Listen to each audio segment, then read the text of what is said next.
Lors des dernières élections présidentielles chinoises en 2023, Xi Jinping a été réélu avec un score de 100% des voix, tout comme en 2018. En comparaison, le meilleur score jamais obtenu lors d'une élection présidentielle en France était de 78,5% au premier tour par Charles de Gaulle, un cas exceptionnel compte tenu de son image de héros et de sauveur de la nation.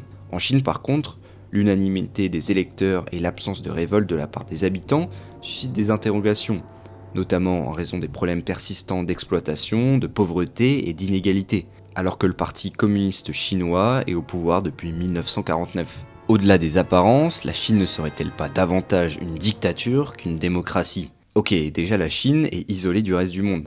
Pas physiquement, mais plutôt du côté d'Internet. Ils ont un truc qu'on appelle le Great Firewall, en référence à la Grande Muraille de Chine, et qui permet en théorie à la Chine de bloquer toutes les informations qui viennent de l'extérieur de son propre Internet. Bon, en réalité, il bloque pas tout, mais un algorithme très sophistiqué se permet de rechercher des mots-clés interdits et totalement bloquer certains sites. Par exemple, si vous cherchez censure ou droits de l'homme ou manifestation par exemple, eh bien vous n'aurez pas de résultat. Mais bien sûr, c'est pas tout, il peut bloquer des sites complètement. C'est le cas notamment de vos réseaux favoris comme Twitter, YouTube ou Insta, qui sont complètement impossibles d'accès là-bas.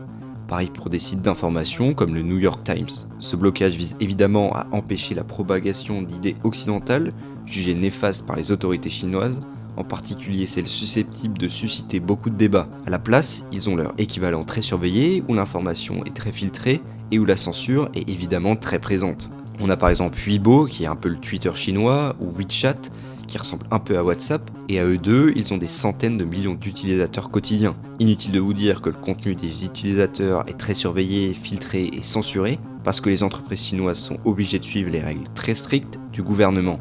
D'ailleurs, avoir autant d'utilisateurs permet également de répandre en masse de la propagande, ce qui est un avantage considérable pour le Parti communiste chinois.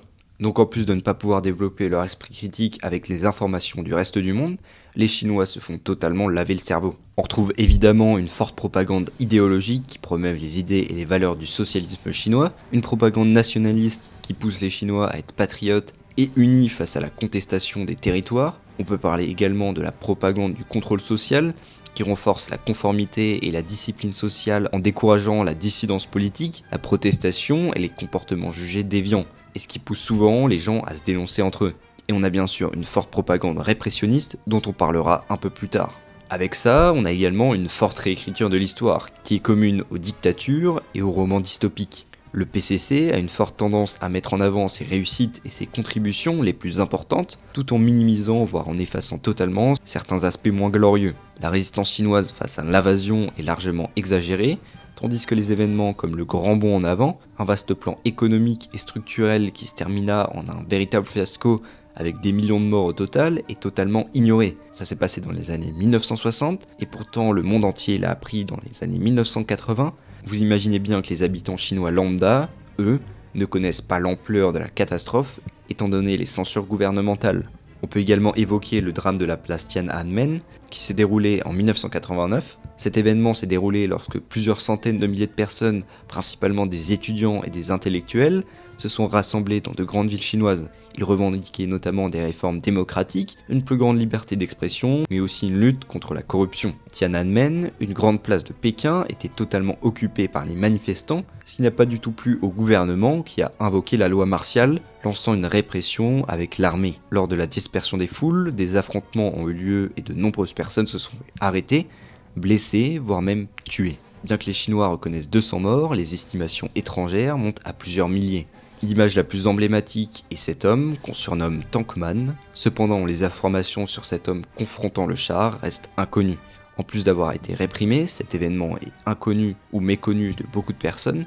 Les informations sur le sujet ne sont pas présentes dans les médias et les informations sont de toute façon rapidement censurées sur les réseaux sociaux, donc le bouche à oreille est l'un des seuls moyens de transmettre ce drame aux générations d'après en Chine. Outre la surveillance en ligne, la Chine surveille également physiquement ses habitants. En effet, c'est le pays qui compte le plus de caméras de sécurité au monde, avec plusieurs centaines de millions. Alors c'est évidemment une bonne chose pour la sécurité, d'autant plus avec le système de reconnaissance faciale très abouti qui permet de retrouver et d'identifier facilement des personnes. C'est assez simple en vrai, où que vous vous baladiez en ville, vous êtes constamment surveillé. Les plaques d'immatriculation sont également observées, et tout ça permet de relever les incivilités, les crimes et les délits assez facilement. Cependant, derrière ce système qui semble bénéfique pour tout le monde, il y a un énorme flou sur ce système et son intrusion dans la vie privée. La surveillance constante et généralisée peut potentiellement être utilisée pour surveiller les comportements quotidiens des citoyens, restreindre les libertés individuelles et même exercer un grand contrôle social. Tout ce que j'ai dit jusque maintenant mis en relation avec le système de crédit social, qui est un système qui note les citoyens sur des critères sociaux, économiques et juridiques, c'est assez inquiétant. Des infractions telles que des excès de vitesse ou des retards de paiement peuvent entraîner une baisse du score de crédit social. Ce système qui note les citoyens en fonction de leur comportement dans les divers domaines de la vie crée un environnement où des infractions mineures telles que les excès de vitesse ou les retards de paiement peuvent avoir des conséquences importantes sur la vie quotidienne.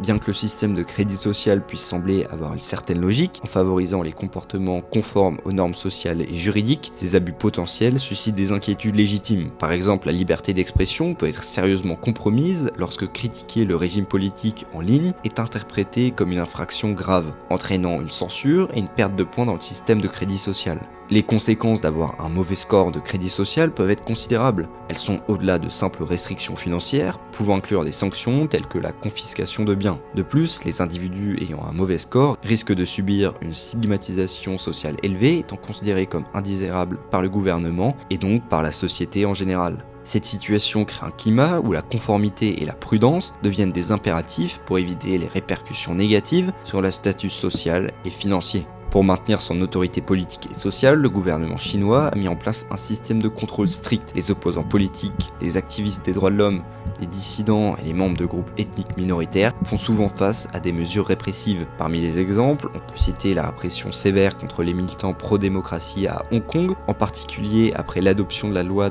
sur la sécurité nationale en 2020. De nombreux leaders et partisans du mouvement démocratique à Hong Kong ont été arrêtés, poursuivis en justice et condamnés à des peines de prison. De plus, les minorités ethniques en Chine, comme les Ouïghours, dans la région du Xinjiang, font face à une répression massive, y compris des détentions arbitraires dans des camps de rééducation politique, la surveillance généralisée et la répression de leur culte et de leur religion. Les langues se lient, elles ne peuvent plus raconter les crimes du gouvernement, les problèmes de liberté et de droits de l'homme.